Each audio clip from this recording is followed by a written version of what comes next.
of it that cannot be moved without causing any damage. The permanence of, it's another basic characteristic, okay? They have a long-lasting existence compared to the other assets that they are movable. They have natural elements or artificial. Pretty much we're saying that it's land and construction. Permanent construction or permanent improvements at a later date in this same construction. And also another basic characteristic is the rights of the property, okay?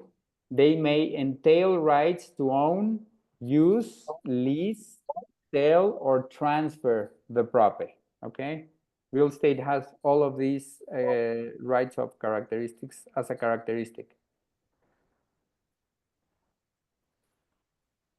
So let's go back. Types of real estate. This is, we already mentioned, land and buildings, but also includes all the trees and plants that they are attached to the property. Any ornamental objects or statues that they are attached to the construction or to the land, we also consider as a real estate.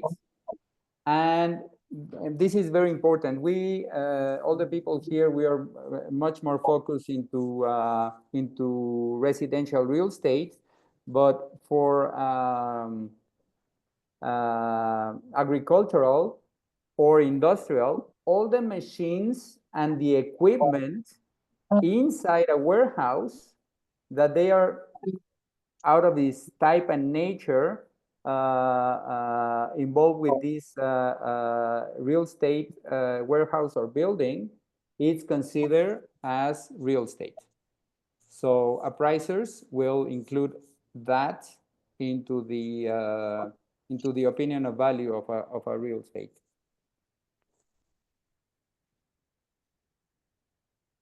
So we have here different classifications. Again, because of their nature, they are in separate. They cannot be separated, or they are linked to the soil. They are attached to the soil. Again, we said we went through this: buildings, trees, plants, incorporation. This is very important. All is not incorporation. It's all this real estate that it's incorporated to the construction. Okay, that it's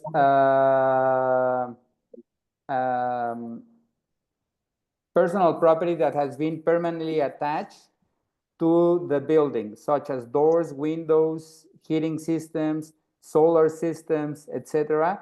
If we see a door that it's lying on the wall, that can be removed, not a problem. But if it's attached to a door frame, that door is part of the real estate and has to be kept there.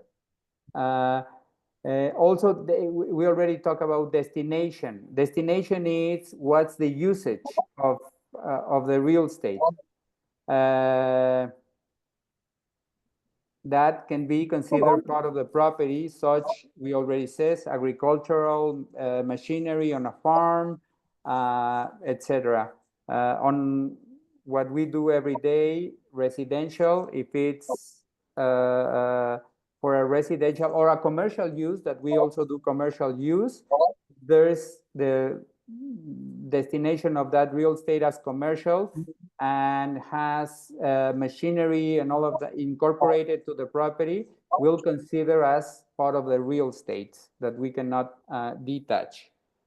And there's here another characteristic that it's by analogy.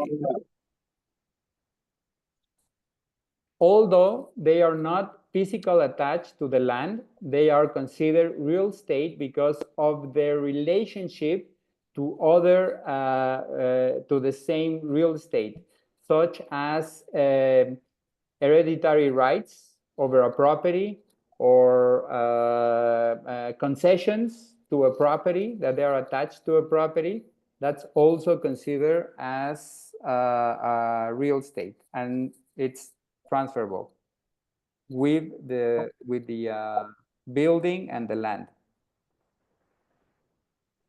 So we have here the usage of the different types of real estate. They can be residential, as we said, commercial, industrial, rural.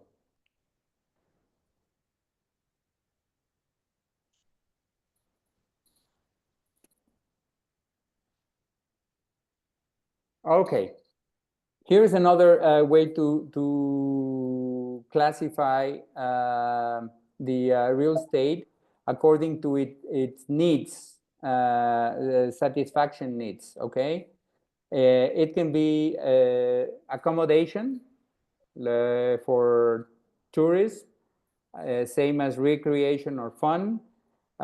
Churches, they are situated in the cult or socialization, like parks and all of that, those kind of real estate.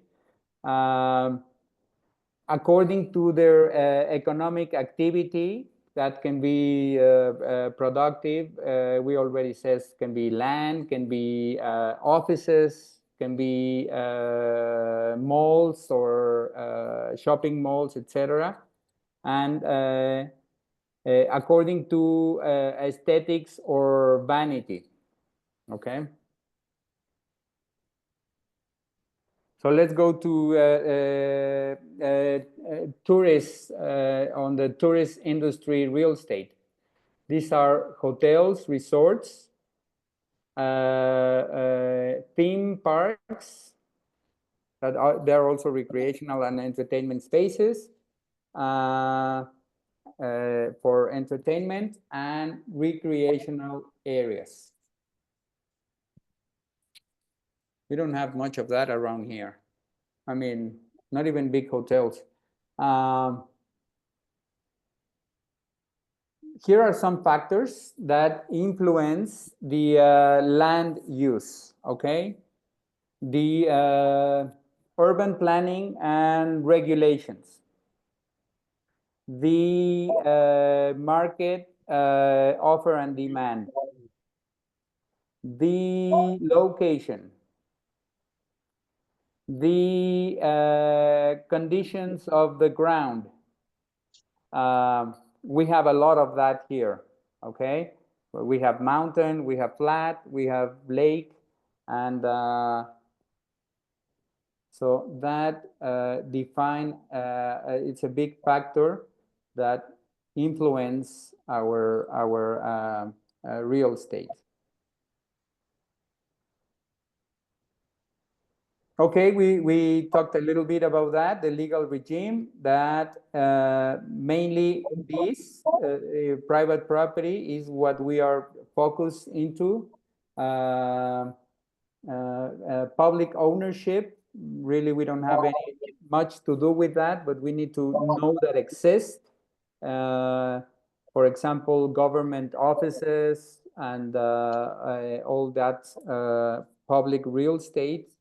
It's important. We have here, for example, malecons that they are concessions, parks that they are also public, and it's run by either the municipalities or by the state. And the social property, that is very important for us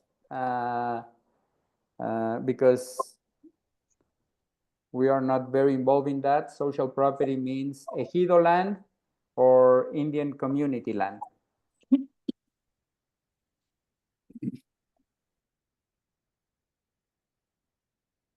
Again, the legal status of a real estate is, and the ones we are focused on, is the property that it's duly recorded in the, we call it here, you're going to start talking to attorneys, and they always call it RPP, that it's Registro Público de la Propiedad. And sometimes they put it a Y and C, that it's Registro Público de Propiedad y de Comercio, which is the state recording office. And the state recording office, they call it e-comercio because they also record all the corporation activity, like they have recorded condominiums, they record wheels, and all of that, everything that needs to be recorded with them to have a proper legal status in Jalisco and all over Mexico. Every state has their own recording offices. RAN means Registro Agrario Nacional. Okay, that's what we just said about social property. This is the recording office for the social property, Registro Agrario Nacional, and the agrarian recording office. The main difference of this one, this is run by the states, every state in Mexico, and this one it's a federal office. Okay, they have representations in the main cities in Mexico, but really it's run by a huge federal office in Mexico City. Probably one of the most bureaucratic office still in the whole country, with CFE as well.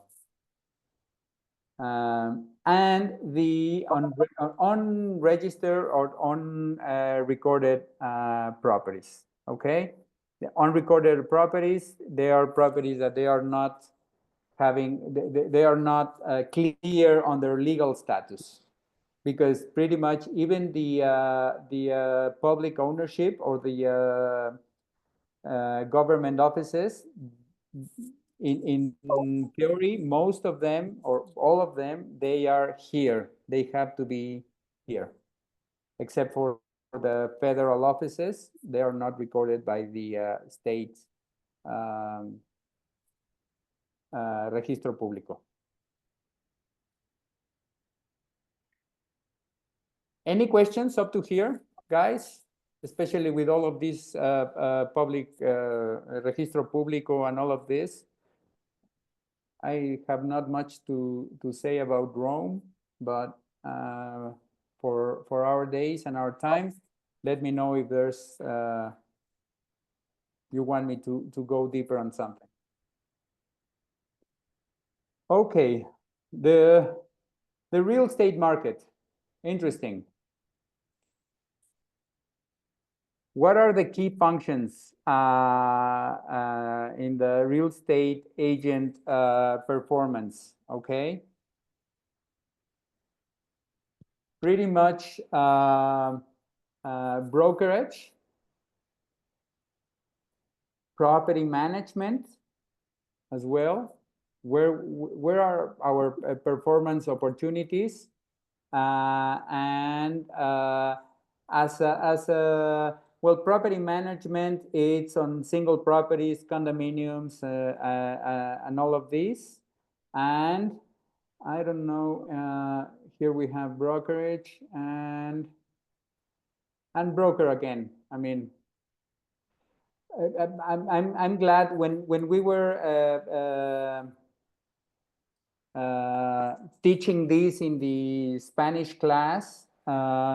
It's wonderful because brokerage is something that you understand very well, but the Mexican figure of the brokerage, it's really it's difficult to still to understand outside of this North American way of doing real estate areas. It's we have to translate that kind of in an intermediary, but you know that brokerage means more than that. So here are some of the activities that the brokerage activity does. One of them is the intermediation. And that's what we do, act as an intermediary between buyers and sellers, facilitating the negotiation and closing of transactions, of real estate transactions. That also includes property evaluations, the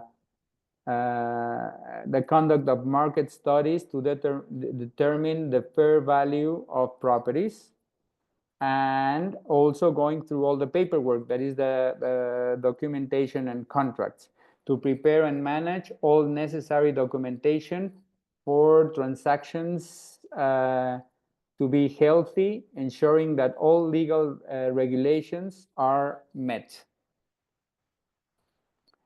We do also in brokerage advisory to provide advice to clients on the real estate market, trends and best practices for buying, selling, or leasing properties. Part of our activity also includes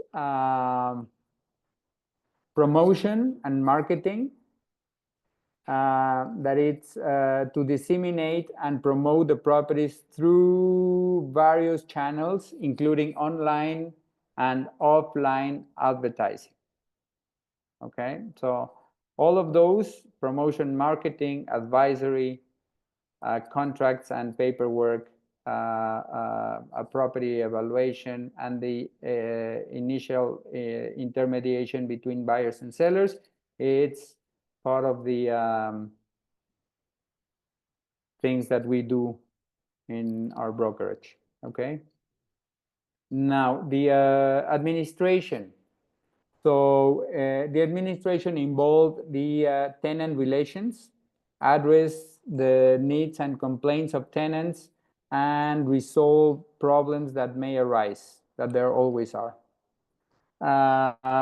We also are involved in budgets and finances to prepare and manage budgets, control expenses, and maximize the profitability of properties. That mostly it's on condominiums. And also to take care of maintenance and repairs, coordinate and supervise necessary maintenance and repair work. Okay, who's who in the real estate world? Okay, we have developers. Developers are responsible for the purchase of land and construction of new properties, whether they are residential, commercial, or industrial. Okay, they are the people that make the bet on develop real estate. We have also buyers, that they are the individuals or entities or corporations that purchase properties for personal use or investment as lease or rental. We have sellers, that they are the individuals or companies that own property and can use it for living, renting, or commercial activities. And well, we go here on who's who in the real estate. It's of course tenants, that they are the individuals, families or corporations that rent properties for either residential, commercial, industrial. There are also the agents are us, or brokers are that they are professionals who facilitate property purchase, sale, and rental transactions, offering advice and intermediation services. So when everybody tells you, do you sell houses? No, I don't sell houses. I sell a real estate service. The only one who sells houses is the seller.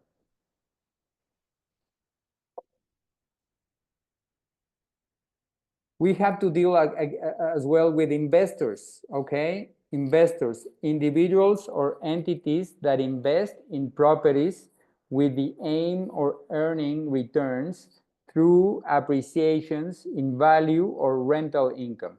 which they are not the same as developers. An investor can also can just invest, let time do the job, and then resell, and that's another investment without putting the know-how on developing a real estate property. And real estate management companies, they are responsible for the administration and maintenance of properties on behalf of owners. Okay. Let me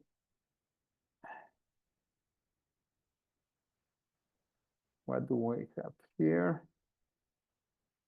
So any question up to here?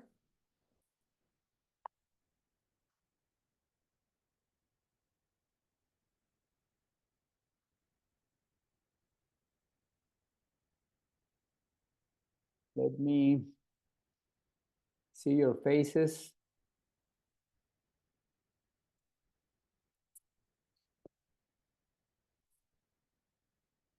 Okay.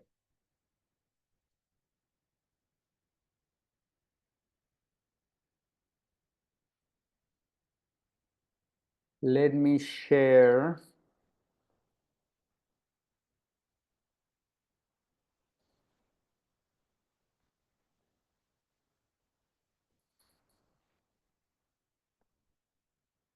Let me share here. I will like to share with you. I'm sure that there's a WhatsApp group with Hugo.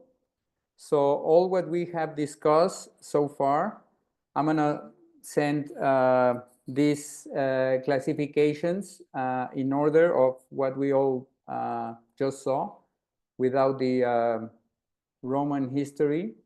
But I think this is gonna be useful for you, probably.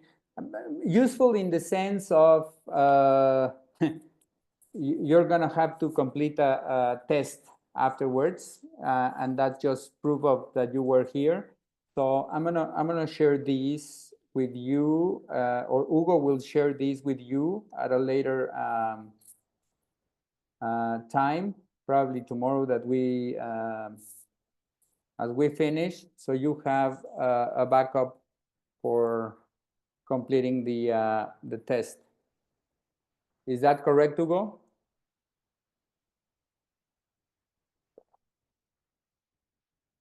Is Hugo there?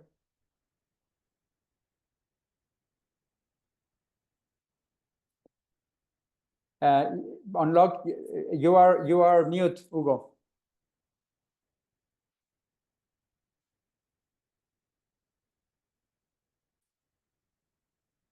Hugo. You're mute. We are not listening. I'm sorry. There you go. Okay, thanks. Sorry. So you want to share some what? I was saying that this other presentation the that first I'm showing right now. Yes. I mean, I was following your presentation, but this other presentation, probably it'll be the one to that it will be useful for them to complete the test that will come after every model.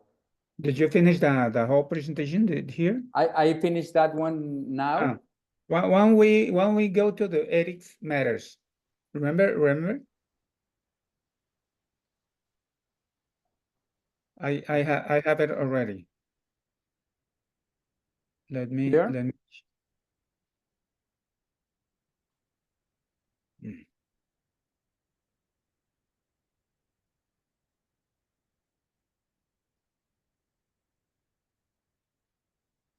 I think we can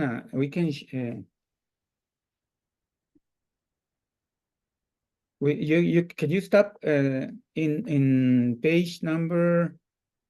Can you go ahead? No. No, from the first page, so we can discuss some things.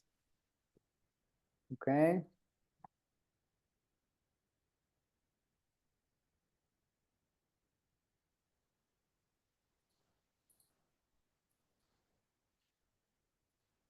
Here, yeah, you can, there, no, number third, and the third. Did you talk about when did the real estate realtors start working in the world? No. No, go Well, ahead. yeah, about crassus. Yes, I've talked a little bit about crassus. Ah, I didn't hear. I didn't hear you. Yes, Crassus was probably the first real estate agent. Okay, Um, that's how it started. And how real estate started. Yes.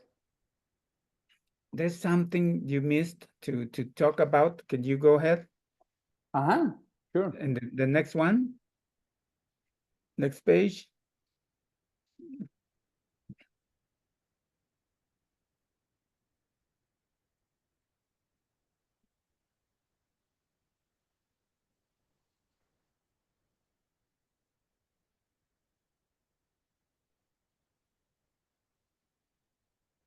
I think it's not here. Let me find the other file.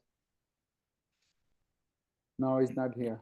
I know what you're referring to.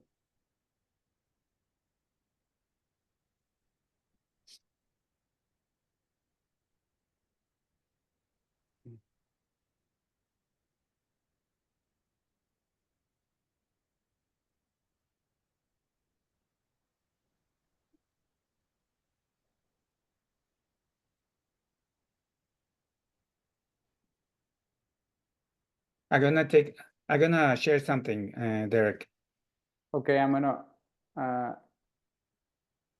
leave this.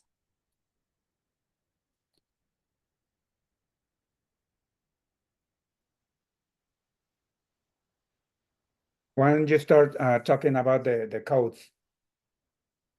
Yeah, I was telling Hugo like the um, one Because of the we have basics.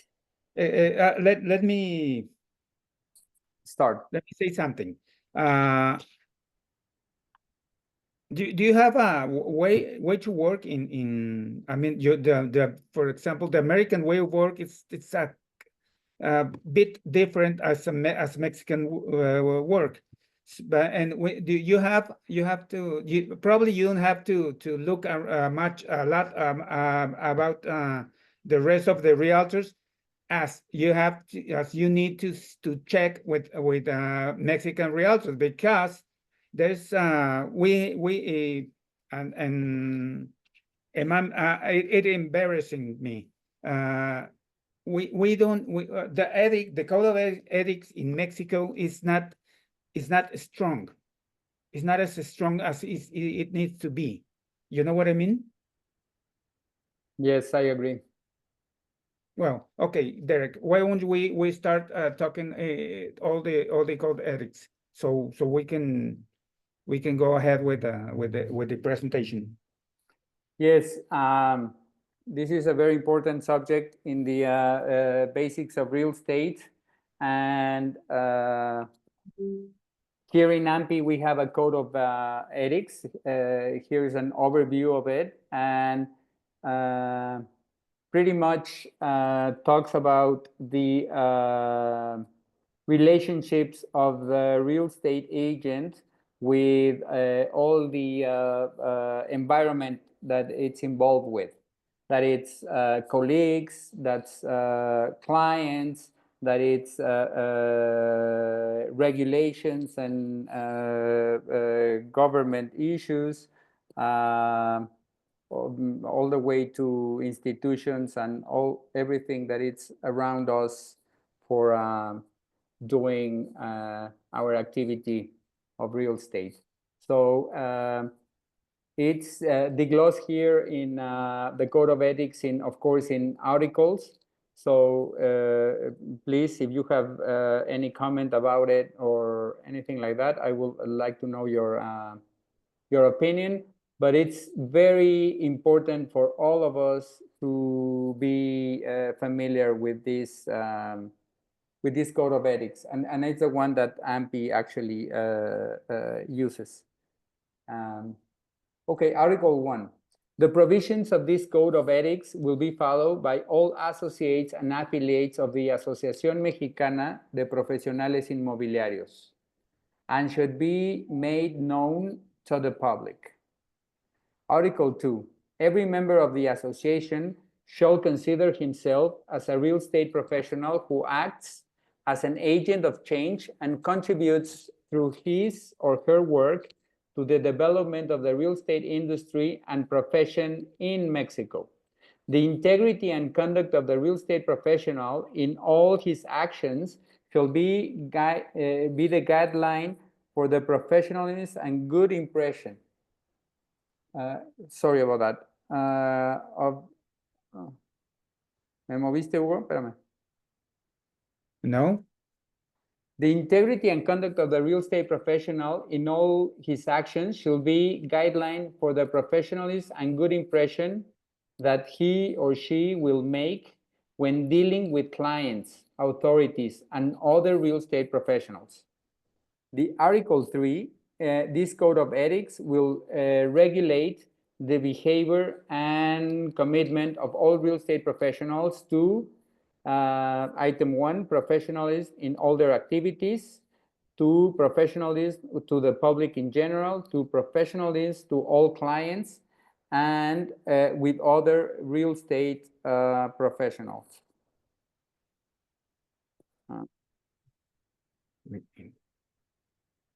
How can I move?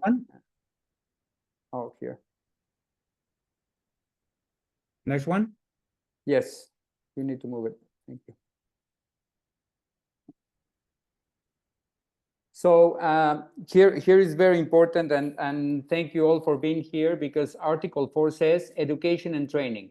Qualified professionals will train the real estate professional, obtain required certifications, and will participate in an ongoing continuing education program regarding all regulations and or any changes to protocol in the real estate profession to maintain their professional membership and status. Associates and affiliates will have the obligation to be up to date yearly by keeping informed of any changes that may affect real estate matters within his or her city, state, or any national level. Associates and affiliates will contribute to this ongoing knowledge with his or her first-hand experiences while collaborating with others to improve the real estate environment of the association. When required, associates and affiliates will provide the public with accurate and relevant information on taxation, legislation, and the best practices of real estate use, land use, urban planning, and other aspects related to the real estate. Likewise, they must fully observe the guidelines established in the official Mexican standard, that is the new norm, that it's NOM 247.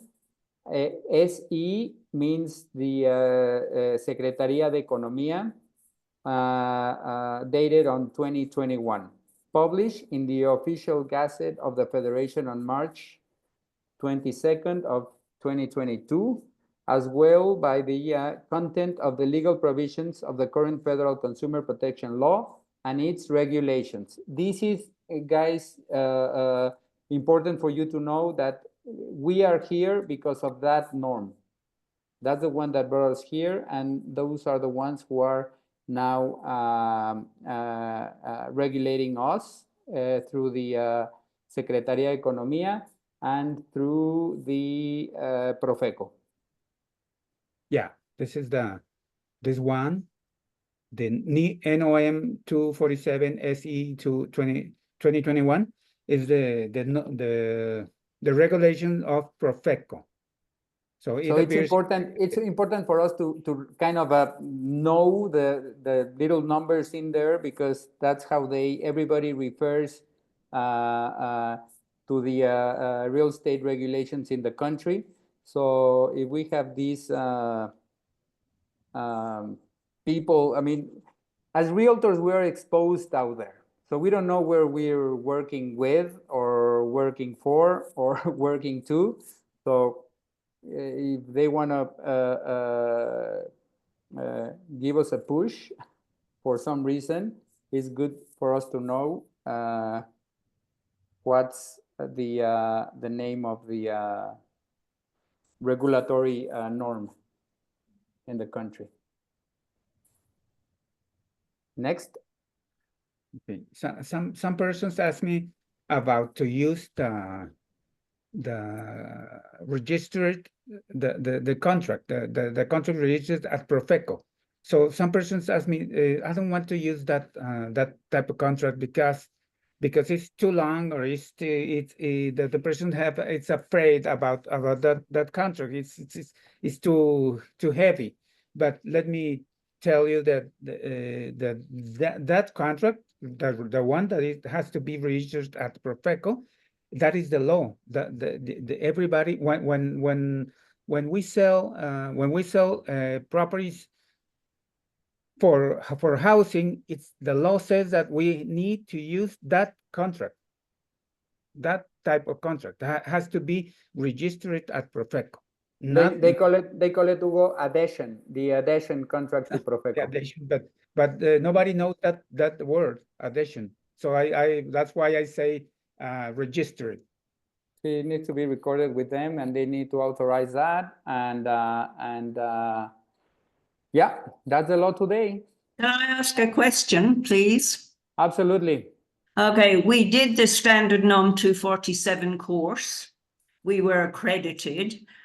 So what is this one called? The Jalisco version? Or, I mean, why are we doing another one? Let me, if I'm not complete, Hugo, you can please answer as well. But Alex, yes, in order to get our Jalisco accreditation, we need both. I know, but I haven't seen any law about that. I mean, I've seen the law about the adhesion contract, and I've seen the law about accreditation, but I haven't seen anything about Jalisco requiring another version of the accreditation.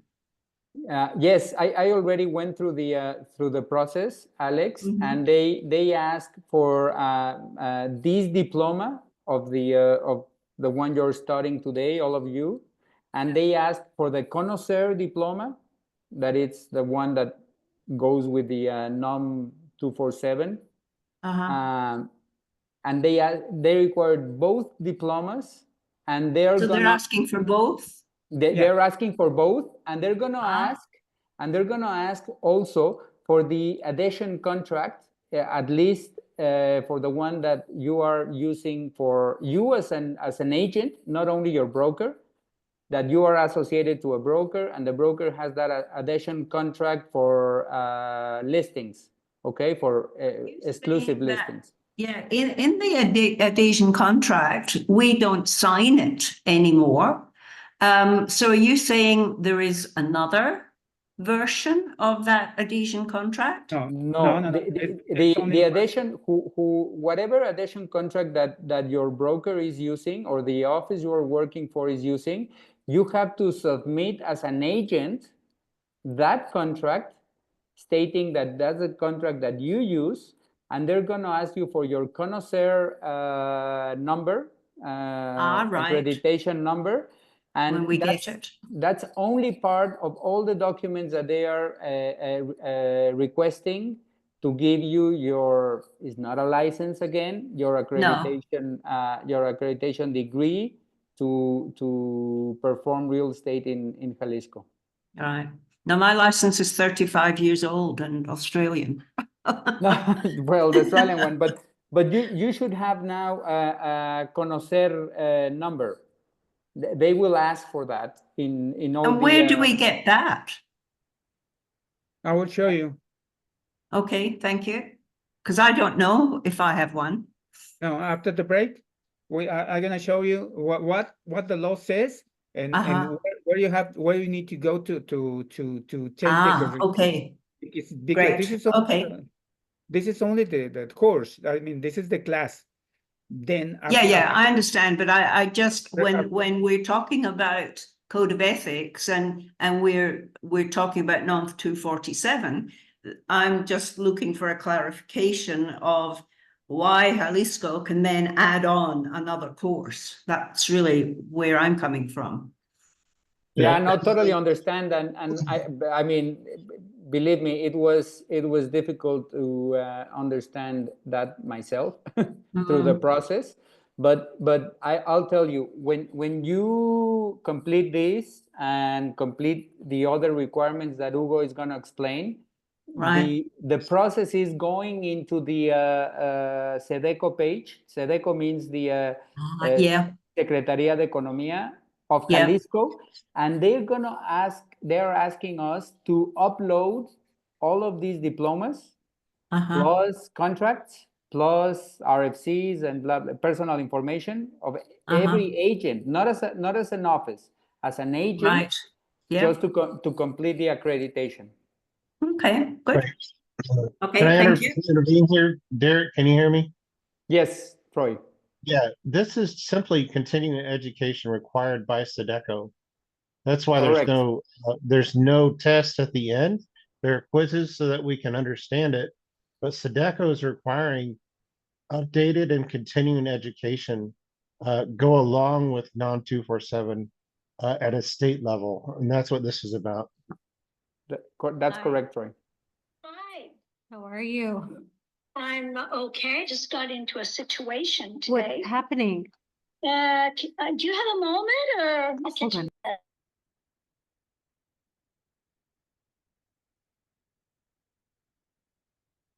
Shall we continue? Please, yes. Sorry, Christina. Didn't know her mic was on. No, that's okay.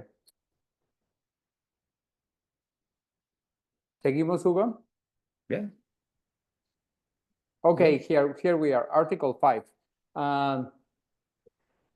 It's part of the Code of Ethics in this Article 5, the knowledge of the market. The real estate professional has an obligation to know the rules and regulations of her state and local sector. The real estate professional will stay informed about any latest changes in the real estate market, using all the means at his disposal to achieve such purposes. Okay, Article 5.1, if needed, the real estate professional will request the opinion of qualified experts to guide the client on the fair value of the property, as well as the conditions and terms of all legal documents, such as surface of land, square meters of construction, etc. The real estate professional will verify that the public deed proves legal ownership, including all details that correspond to the public register of property, National Agrarian Registry, Institute of the Registry, and any other authority or organization recognized that is recognized in the Mexican Republic. Ensure that the physical descriptions of the real estate and the legal descriptions of the real estate correspond to the property taxes and the payment of water rights, as well as any other taxes or local fees, state fees, or municipal nature. The location of the real estate property must have the specific land use certificate for which the property being listed and marketed is intended. In other words, that if we don't know, we need to go and refer to a professional in the matter.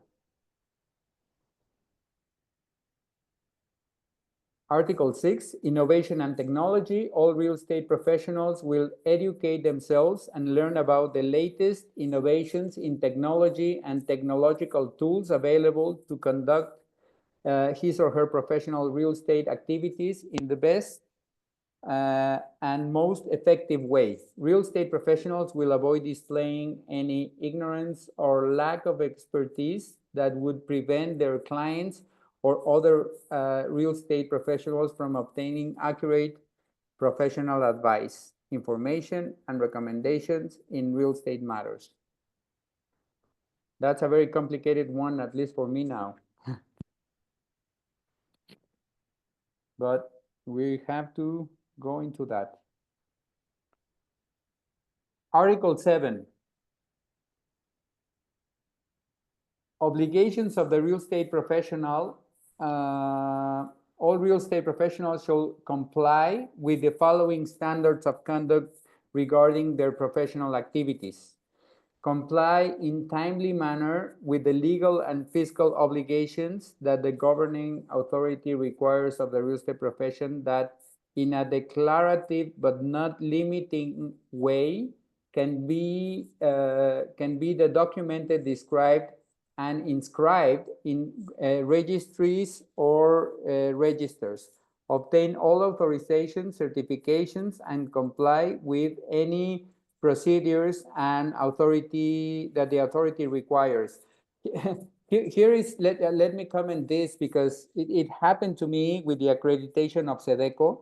I had to fulfill the process several times, and one of them, it was because they were requiring me that my RFC cedula, it was not sufficient for them, the obligations with the SAT that I had, and they want me to fulfill something that was related to the real estate activity.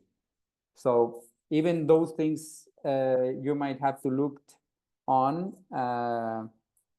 that they require. So it's kind of it's not a complicated process, but it's very bureaucratic process. Item 2, it's comply with the rules and regulations of the association in accordance with its statutes.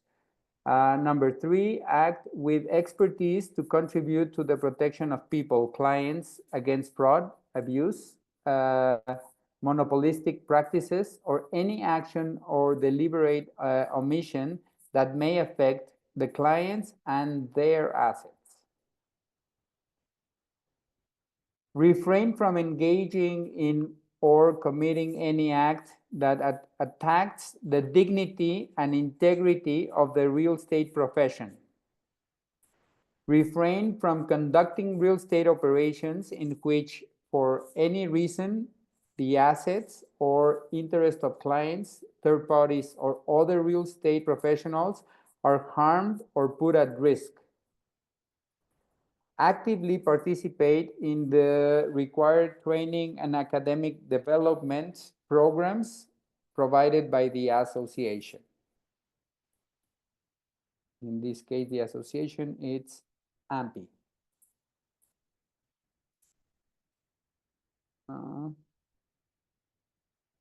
Next.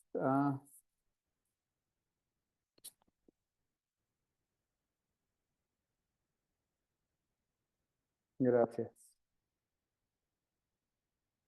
Okay, we are still in Article 7. Refrain from interpreting in a discriminatory manner the laws, regulations, status, and this code of ethics with the purpose of affecting any real estate activity.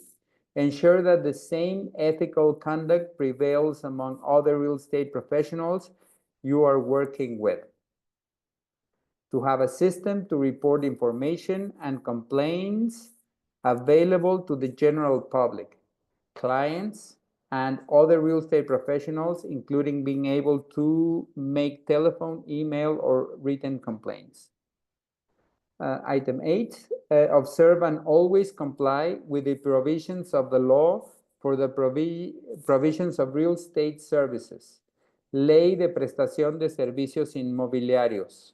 That's the translation, or its corresponding counterpart in the federal entity, as well as the existing regulatory norms in each of the civil associations of the sections that are integrated in the Asociación Mexicana de Profesionales Inmobiliarios, AMPI. Yes. Siguiente. Gracias. Okay, relations, Article 8, we start here with relations with the general public. Obligations to the general public. In relation with the general public, the real estate professional must, number one, perform their duties in a professional manner and avoid putting clients' assets at risk. Know the property and study the documentation of the real estate offered prior to its acceptance for administration or sale, to avoid any errors or omissions that could harm the general public, as well as clients and or other real estate professionals. To comply with the legal descriptions in matters of disseminating information about a property in all advertising, avoiding errors that would lead to errors, in inaccuracies or deceptions to the detriment of third parties, clients, and or other real estate professionals. Refrain from exaggerating the qualities or features of the real estate being offered or state errors in terms of location, characteristics, size, amenities, or prices. Refrain from contributing to the recording of false information in deeds or other public documents or falsifying declarations before any authority. Conduct yourself truthfully. Always avoid concealing information or preventing clients and other real estate professionals from accessing information that could affect a client's assets or the real estate transaction. Refrain from giving any preferences or engaging in discrimination regarding the professional services offered to any service applicants.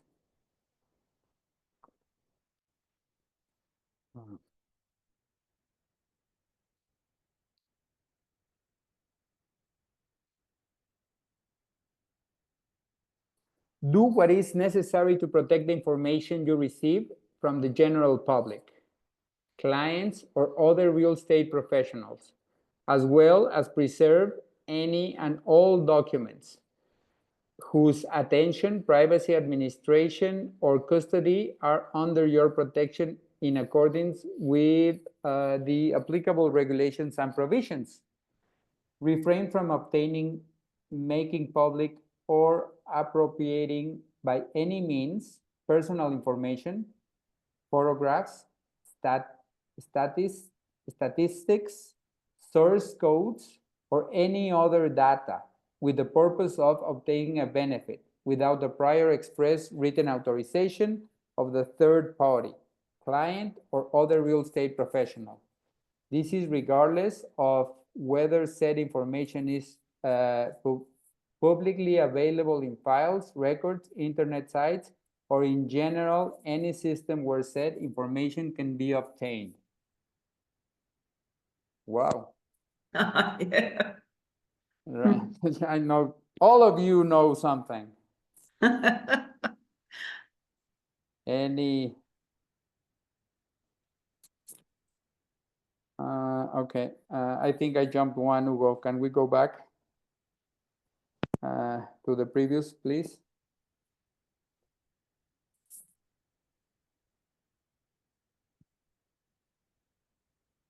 One previous. Hugo?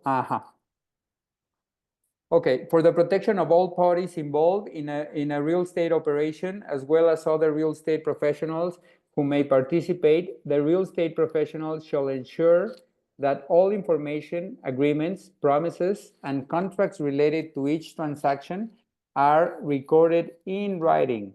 In all the relative documents, the exact agreement reached by the interested parties will be recorded, and they will sign in accordance, keeping one copy each and leaving another in the possession of the real estate professional for his/her records and file. So any co-broke transaction, make sure of make 4 sets of everything. in other words. Thank you, Hugo. Next. La que sigue.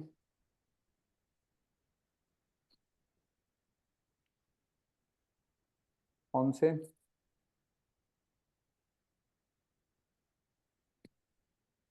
Sí. No, es la, ajá, 11. In general, observe and comply with the provisions provided by the official Mexican, again, standard NOM 247 SE 2021 of the Ministry of Economy of the federal government. So what happened with these norms is that the federal government published them, and then every state in Mexico just reproduce them and reply them. But the Federal Consumer Protection Law, that is the Secretaría de Gobierno Federal, y la Ley Federal de Protección al Consumidor, that is the Consumer's Office. Derek, I've got another question. Sí. Is there anything in writing that says that all of the signatures need to be original? I know that during COVID, we spent a lot of time making sure that we had original signatures as well as, say, scanned and sent ones. Is there anything in writing that says we have to have original signatures? Because I'm still working on doing that with clients who may not be here. Yes. Look, Alex, probably Troy or other brokers here in this session can help us. But as far as I know, is the other way around. Only if you is the other way around. I mean, signatures must be in original unless in the same contract you add that any that email or digital signatures are valid for that contract. Yeah, For can I that add this? particular, right. Please, Troy. Yes. Yeah, we accept, e-signatures currently. The state does not recognize them, but at closing, our practice is to get the original signatures at that time. For instance, if you get an offer to purchase, you can accept a signed offer that is, PDF'd and sent to you. However, you must get the original signature at closing. Yeah, but I'm talking about listing forms. I know I'm aware of what we must do for closing, but for example, I've got a listing at the moment where the husband's not able to travel, and the wife signed it and then took the contract home for him to sign and sent me a copy of that. But I've just put them through having to print the document and send me original signatures, which of course costs money and takes time, especially if they don't live in a big city. Yeah, Right. And I'm just wondering if there's anything in writing anywhere that says that has to be done. I've been studying this, and you're right, that is not yet accepted here, but I would say in 6 months it will be. It will be. The thing, Alex, here is that as Troy well says, is that we normally as well collect original signatures at closing. The problems start happening either with purchase contracts or with listing contracts, that if for any reason you do not complete the process of selling the listing or completing the sale in a purchase contract, and there is a dispute between the parties, it's not legal. then you take those contracts into a court, they are not valid. Yeah. And that's when we may see problems arise. So it's always better to collect as many original signatures as possible, and try not to scan one contract more than once, because then they start being not legible at some point. People scan, and then you don't have now the corner of page 3, and then you don't have whatever those things. And in any court, they're gonna, I mean, there is not in writing, answering your question is not in writing, but once you go to court, then the problems start arising. So it's always better to collect as many originals as you can have before. And even better to stay out of court. Exactly, and even better, but you never know. I mean, sometimes things get complicated, and then in the case of listing agreements, it's an agreement between broker and the seller, and in case of purchase contracts, it's disputes between buyers and sellers. Yeah, I haven't really focused. I haven't had to focus on the selling side of it, just the listing side of it I was concerned about. And I haven't seen anything in writing about it, that's all. Let's say... Yeah, there's nothing in writing yet. I'm sorry, Derek. Didn't mean to interrupt you. There's nothing in writing yet, but it's coming. And we actually do the Profeco listing contract at closing with our clients, but we do get initial signatures remotely. And so far, no one has pushed back on that. There is, of course, a risk, but you know, us getting sued is actually a pretty low risk when you're listing a house to sell. They're just happy to sell. That's right.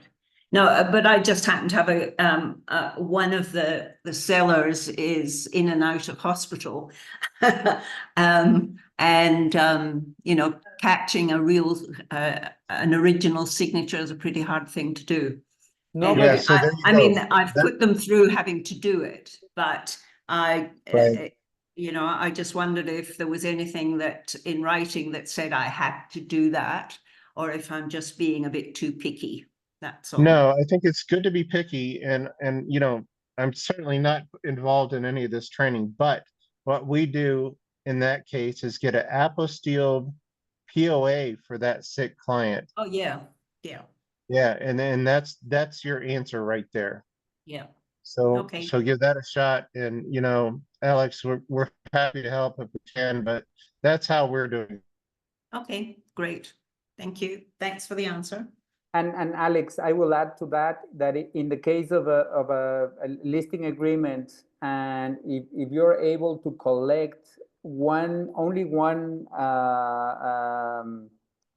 original signature of the couple, if they're married, and you have a marriage certificate, that contract is valid, even if you don't have the second signature. Okay. Well, I've got the second signature digitally, but they're now sending me an original one with original signatures. If you have one signature in original, it'll be sufficient for a court. Okay. In the case of if there are two sellers but they are married, then yeah, there's no problem. Okay, good. Thank you. Siguiente, Hugo.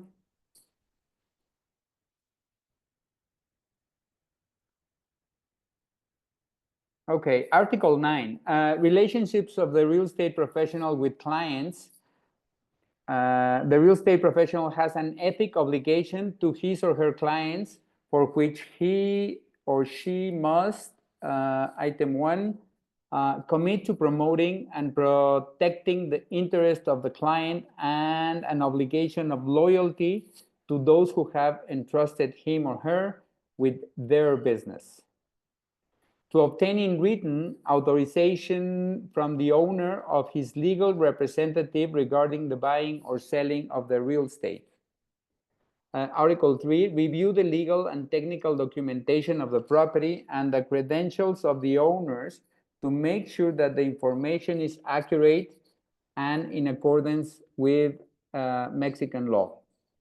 Where appropriate, find out if there is any litigation, embargoes, liens, marginal annotations, or any limitations on the property, and obtain and or recommend the assistance and or advice of a lawyer specializing in real estate and tax matters. And I want to point out here, most of you might know this, but what a marginal annotation means, that this document, I mean, any recorded document in the RPP, Registro Público, when there is modifications on that real estate, on that property, they do annotations in the margin, and the right side margin of it, when it's a lien or when there is any modification on that property, they're called marginal annotations. So that can change the status of any property by the time we are listing or trying to make a purchase contract. Item 4, it's inform clients about the correct way to review their own documentation and those of third parties involved in the real estate transaction. Provide assurance and guidance about the proper protocol to be always followed, always. Instruct clients on the advantages and granting exclusivity to a real estate brokerage provides for both parties, such as the commitment to work entirely on the behalf of the clients. If you receive a reduction or discount when making a payment on behalf of a client, the bonus will always go to and be to the benefit of the client. Ethics.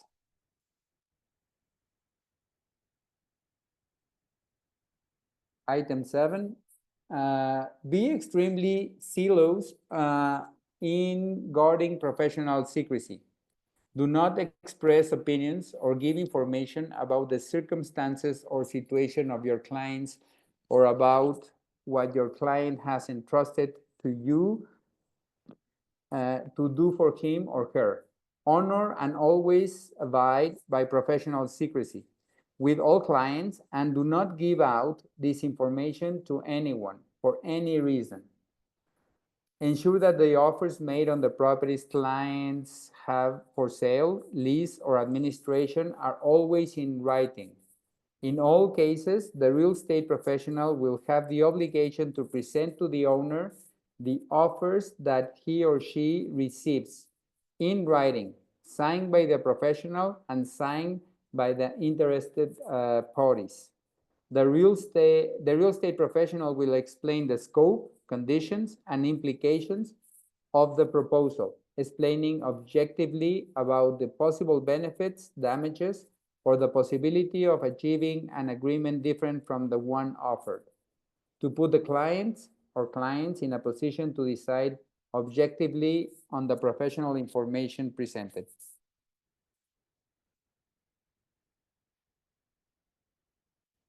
We all have seen different things here. Article 10, professional communication with clients. The real estate professional, in compliance with the guarantee of the interest that has been entrusted to him, must inform his clients with absolute honesty and truth about the qualities and any defects of the real estate that is provided to you to promote for sale, acquisition, or lease. To procedure, paperwork, required steps, approximate cost, as well as the ease or difficulty of conducting the real estate transaction. Inform the client that they have the right to consult a professional or third party, regardless of their personal, professional, or technical expertise about A, problems that concern the property, the restrictions or limitations that may be present on the property, any actions or restrictions that could limit the use of enjoyment of the property, about its structural stability, or on the materials used in the construction of the property. In general, the real estate professional will provide access to the property and the necessary information any specialist or technicians require on any matter that the client indicates, so that the client have a certainty and assurance about the acquisition of or disposition of the real estate. Prepare the contract for the Mercantile Commission for the provision of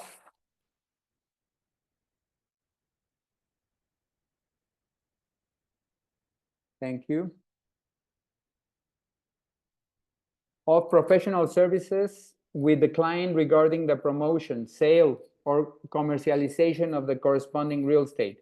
Clearly indicate that the rights and obligations of each of the parties to avoid confusion, contradictions, or implications that could violate the rights of the contracting parties or the non-observance of the current legal provisions, always ensuring that there is fairness and clarity in the content of the respective contract.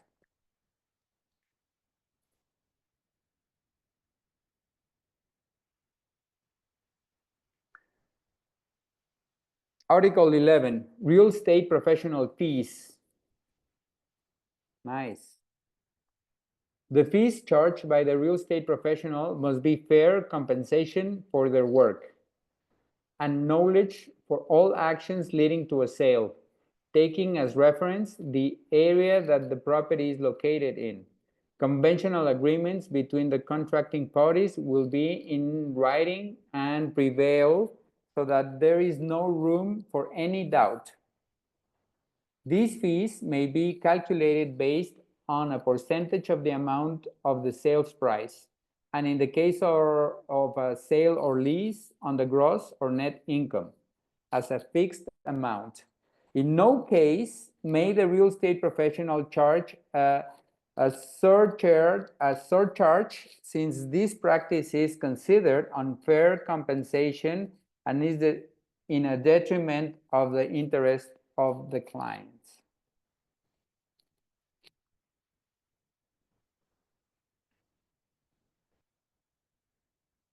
Article 12, prevention of conflict of interest in the event that the real estate professional is interested in acquiring or leasing for himself or for his company and property that has been proposed by a client.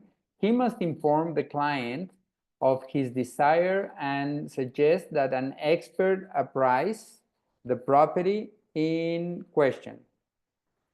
Once this is done, and if both parties agree, the acquisition can be conducted.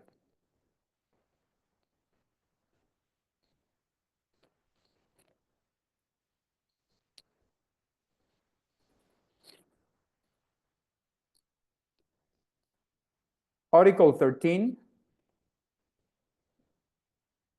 price and value of properties on the market.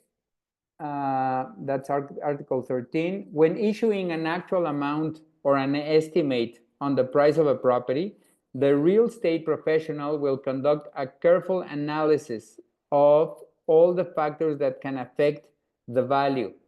The real estate professional will carefully analyze the information regarding offer prices, closing cost, location, size, cost of construction materials, and other relevant factors that can affect the price of the property.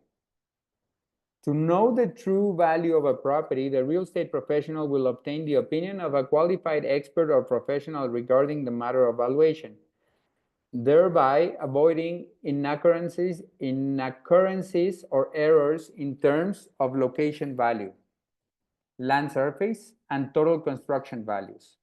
The real estate professional will verify with experts that these amounts are correct and aligned with the property deed, with the license or construction documents of the property.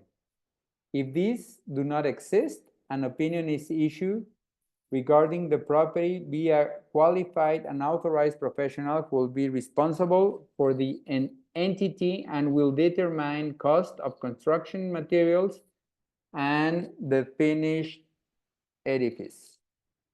You should never issue an opinion on the value of the property that you do not have the expertise or experience for. You are obligated in these cases to consult an experienced and qualified appraiser. The appraiser in these cases will disclose in writing all his/her findings to record it to the client. The real estate professional must never issue an opinion on the price of a real estate in which he or she has a personal or present interest in, unless these circumstances is made known to the client, in which case he or she must excuse himself immediately and consult an expert appraiser regarding the value of the real estate.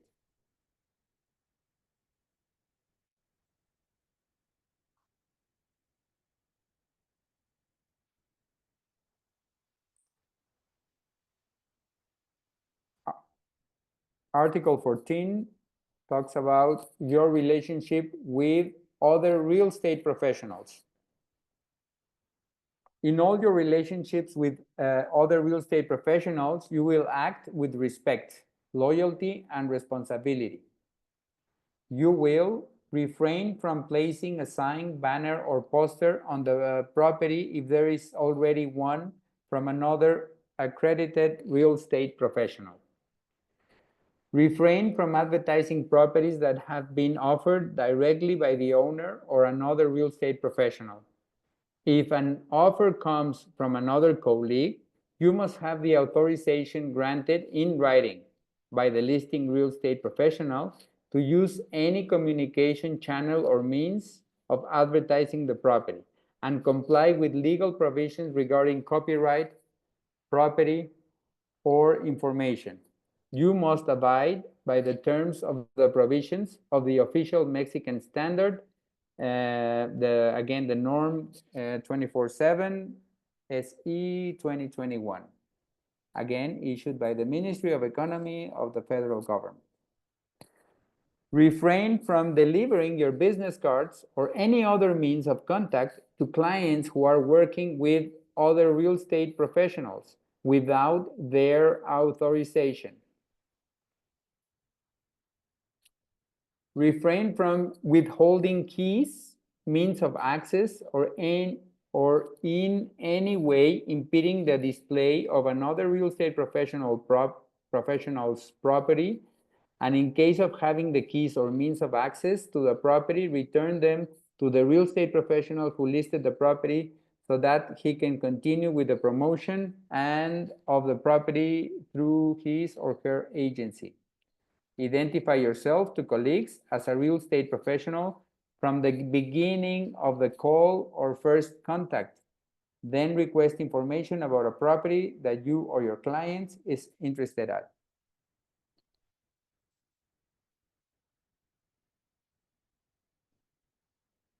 Kind of basics, huh?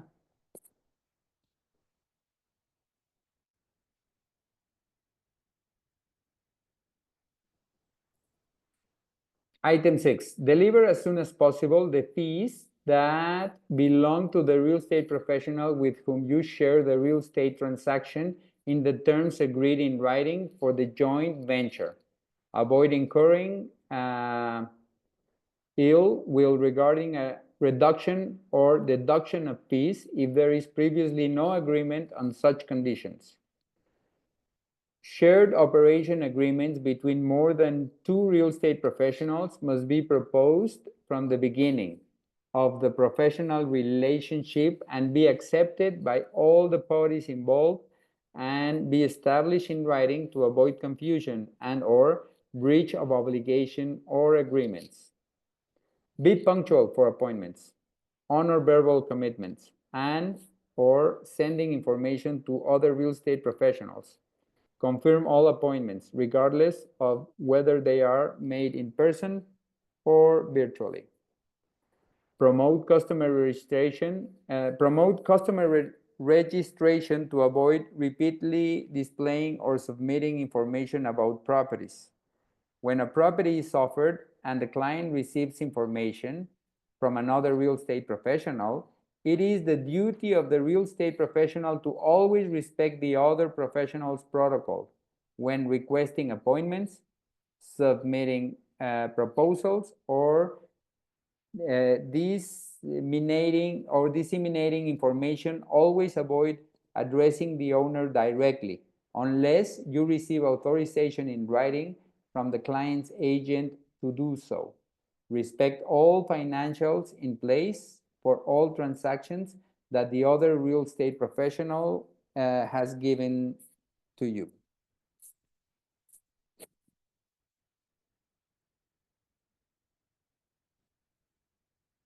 I know this is very basic for people like you guys that have been for a long time in the business, but this is very useful for agents that they are starting.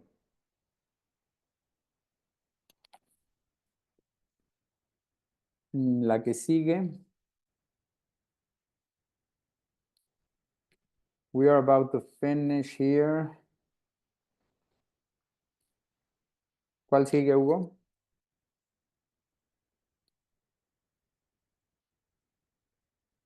$3.28.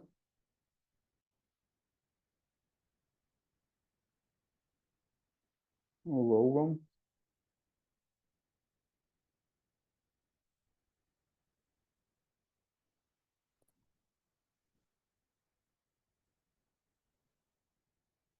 Hugo, la que sigue. Esta.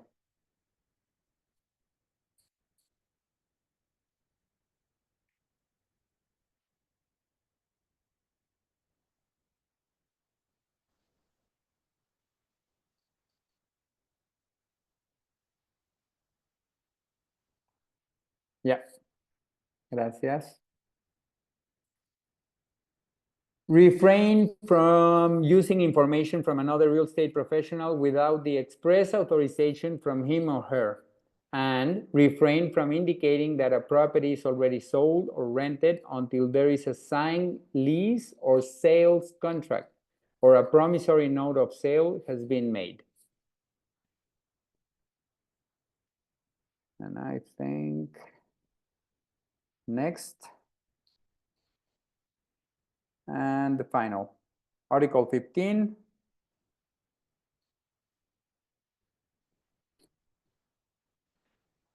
Undue advantage with other real estate professionals. The real estate professionals should not try or seek an advantage or competitive edge other colleagues. It is the real estate advantage or competitive edge over other colleagues. It is the real estate professional's obligation to share with colleagues their experience, knowledge of the market, and all information that they have acquired through their experiences and transactions. Article 16, the arbitration of controversies. If any difficulty arises between two real estate professionals of the same association, the matter must be submitted in accordance with the protocol set forth in the statutes of the chapter, so that these issues can be resolved. This is based on the principle of sectional autonomy of the Asociación Mexicana de Profesionales Inmobiliarios. Likewise, the parties in the corresponding professional relationships may choose to use the arbitration procedures and process provided for by the national statutes. The arbitrator will be made up of people chosen from members of the association and never before courts of common authority. The real estate professional must submit to the ruling issued by the arbitration and, if applicable, observe the regulatory provisions provided for in the national statutes of the Asociación Mexicana de Profesionales Inmobiliarios. And I think That's And- that. Yeah, I think it's time to take a break, Derek. Okay. Okay. What about 20 minutes? No, 15 minutes. 15 minutes break. Okay, thank you.